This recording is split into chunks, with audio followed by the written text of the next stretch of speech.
श्री शिवाय नमस्तुभ्यम। हर हर महादेव। महाराष्ट्र राज्य के अमरावती क्षेत्र परतवाड़ा में श्री गुरुजी प्रदीप मिश्रा जी द्वारा श्री शिव भक्ति शिव महापुराण कथा शुरू हो चुकी है। यह 7 दिवसीय शिव महापुराण कथा है जो कि 6 मई से 12 मई तक चलने वाली है। आज कथा का 6ठा दिन था। आज 6ठे दिन की कथा पूर्ण हुई। यह कथा आस्था और यूट्यूब के माध्यम से टीवी पर देखी जा सकती है। कथा का समय सुबह 9:30 बजे से 12:30 बजे तक रखा गया है।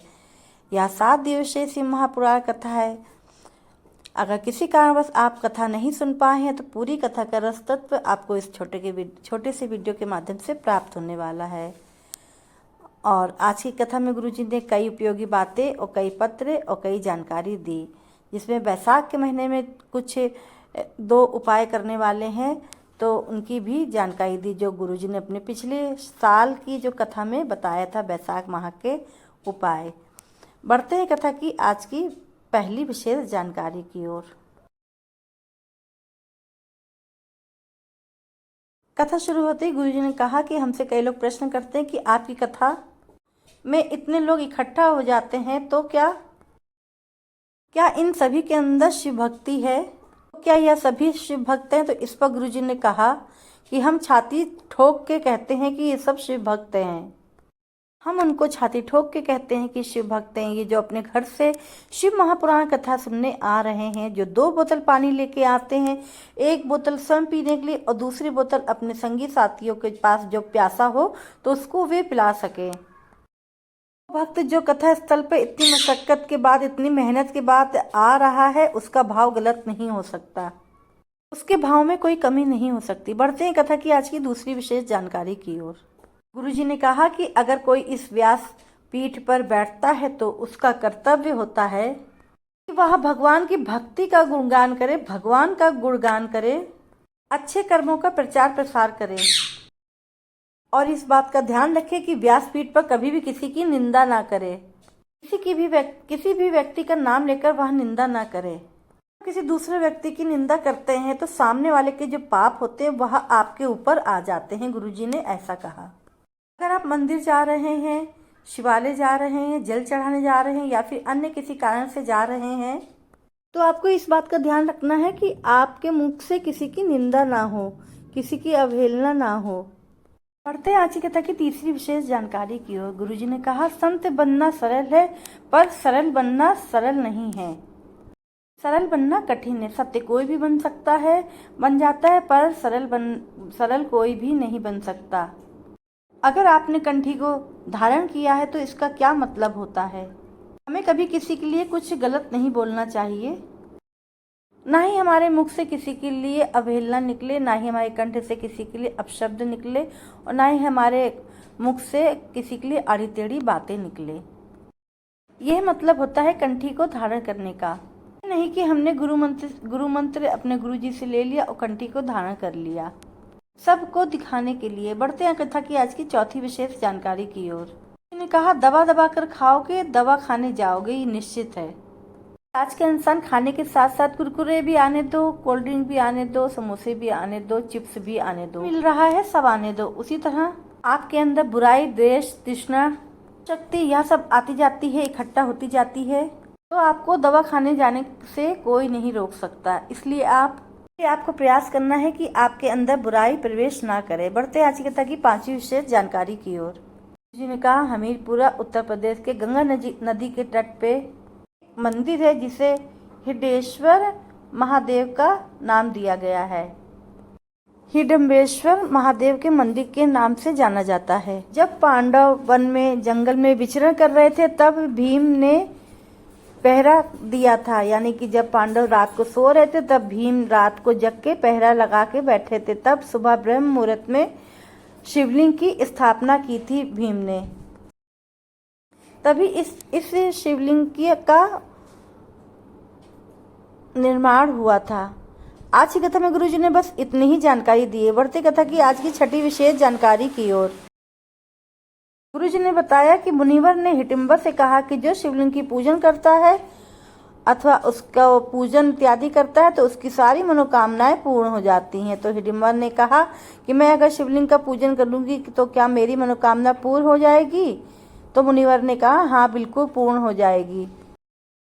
मुनिवर ने हिडिंबा से कहा कि जो भी शिवलिंग की इस तरह से पूजा करता है उसमें 7 वृक्षों की पत्ती तोड़कर चढ़ा देता है और एक बेलपत्र चढ़ा देता है तो उसकी सारी मनोकामनाएं महादेव जी पूर्ण करते हैं। तो हिडिंबा ने कहा कि ऐसा पूर्ण हो जाती हैं सारी मनोकामनाएं? तो मुनिवर ने कहा हाँ पूर्ण हो जाती हैं। हिडिंबा ने मुनिवर से पूछा, प्रश्न किया कि मैं जिससे शादी करना चाहती हूँ तो क्या उससे शादी हो जाएगी? तो मुनिवर ने कहा हाँ हो जाएगी। इसके बाद हिडिंबा ने एक शिवलिंग की स्थापना करी। इसके बारे में गुरुजी ने अभी बताया था कि ये हिडिंबेश्वर महादेव का मंदिर है। यह वही मंदिर है जिसकी स्थापना हिडिंबा राक्षसी ने की थी। वह वहीं पर बैठी रहती, बस कहीं भी नहीं जाती, बस भजन में लीन रहती थी।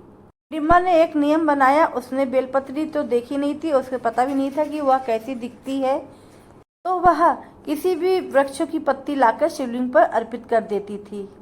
उसकी इस साधना से भोलेनाथ प्रसन्न हुए और उसे आशीर्वाद दिया और भीम से पति के रूप में हिडिंबा का विवाह हुआ। बढ़ते कथा की आज की 7वीं विशेष जानकारी की ओर। गुरुजी ने कहा कि शिव महापुराण की कथा में लिखा है कि श्री शिवाय नमस्तुभ्यम बोलने वाले का मुख का भी अगर आप दर्शन कर लेते हैं तो आपकी 71 पीढ़ियां तक तर जाती हैं। कथा की 8वीं विशेष जानकारी की ओर। गुरुजी ने कहा कि कभी कभी ऐसा होता है कि शिव के करीब होने पर भी हमारा भाव निर्मल नहीं हो पाता है। कथा की आज की 9वीं विशेष जानकारी की ओर। गुरुजी ने कहा कि सारे पाप का भुगतान हमें धर्मराज ऊपर भुगताते हैं। 2 पाप ऐसे हैं कि जो भोलेनाथ हमें इसी मृत्यु लोक में भुगताते हैं। वह 2 पाप कौन कौन से हैं? पहला कि कोई गर्भवती स्त्री को सताना, उसकी अवहेलना करना, उसको गाली देना, उसको मारना, उसको अपशब्द बोलना। और दूसरा, कोई स्त्री रजस्वला धर्म में है तो उसको अपशब्द कहना, गाली देना, मारना या उसको बुरा भला कहना। ये 2 पाप ऐसे हैं कि जिसने दुर्योधन ने भी रजस्वला नारी मतलब द्रौपदी को खींच के भरी सभा में लेके आया था तो उसका जो है कौरवों का पूरा जो है वंश ही पूरा खत्म हो गया था। तो इसी तरह 2 ये पाप करने से बचें। जिस सला धर्म में जो नारी हो तो उसको अपशब्द मत कहें, उसकी अवहेलना ना करें, उसको गाली ना दें और फिर गर्भवती स्त्री को भी आप इस तरह के अपशब्द ना कहें।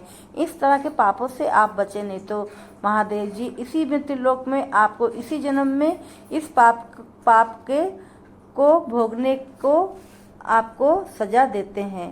पढ़ते हैं कथा की आज की 9वीं विशेष जानकारी की ओर।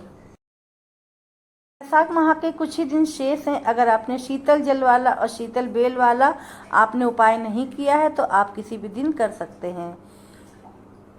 करना क्या है, आपको मिट्टी का घड़ा लेना। आपके घर में मिट्टी का कोई कलश हो, मिट्टी का दिया हो या मिट्टी का कुल्हड़ी क्यों ना हो तो उसको आपको अपने रसोई घर से जल लेना है और रात को अपने रसोई घर में भर के रख देना है मिट्टी के कलश को।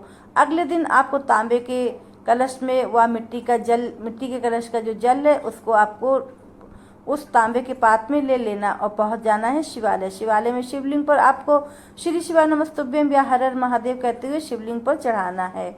दूसरा उपाय, आपको मिट्टी के कलश का जल आपको तांबे के पात्र में लेना है, फिर उसमें एक बेलपत्र आपको डालनी है और वह भी आपको शिवालय पहुंच जाना है लेके और शिवलिंग पर श्री शिवाय नमस्तुभ्यम कहते हुए अर्पित कर देना है। पूरा का पूरा जल आपको शिवलिंग पर चढ़ाना है। जो अब पात्र में जो बेलपत्र रह गई उसको भी निकाल के आपको शिवलिंग पर अर्पित कर देना है। बेलपत्री का डंडी का मुख आपको अपने से ठीक विपरीत की ओर रखना है। हाल ही में गुरुजी पंडित प्रदीप मिश्रा जी ने अपने सोशल मीडिया चैनल में एक पोस्ट करते हुए एक मैसेज किया है कि द्विजेश्वर महादेव के नाम से आपको जल चढ़ाना है। द्विजेश्वर महादेव का नाम जिसको उन्होंने स्क्रीन पर भी लिख के बताया। सब लोगों को कंफ्यूजन था कि द्विजेश्वर या ब्रिजेश्वर या फिर दुधेश्वर महादेव का नाम है, कुछ समझ में नहीं आ रहा था। तो गुरुजी ने आज वह नाम क्लियर कर दिया है। तो उन्होंने अपनी पोस्ट में द्विजेश्वर महादेव का नाम लिख के बताया है।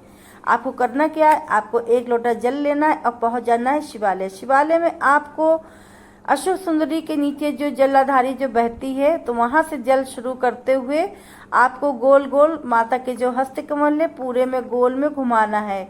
घुमाते हुए आपको फिर जलाधारी की तरफ लेके आना है जल का कलश। फिर आपको फिर घुमाना है अपनी ओर। जलाधारी से आपको घुमाते हुए आप जिस ओर बैठे हैं वहां पर लेके आना है। वहां से फिर सीधे आपको शिवलिंग पर पूरा जल अर्पित करना है, श्री शिवा नमस्तुभ्यम या फिर हर हर महादेव कहते हुए। वीडियो अच्छा लगा हो तो लाइक करिएगा, कमेंट करिएगा और शेयर करिएगा। अगर मेरे चैनल में नए हो तो प्लीज सब्सक्राइब कर लीजिएगा। आपको मनोकामना अवश्य पूरी होगी या उपाय बैसाखी महापुराण की कथा में तब तक श्री शिवा उसमें आप यह उपाय करके ज्यादा से ज्यादा लाभ प्राप्त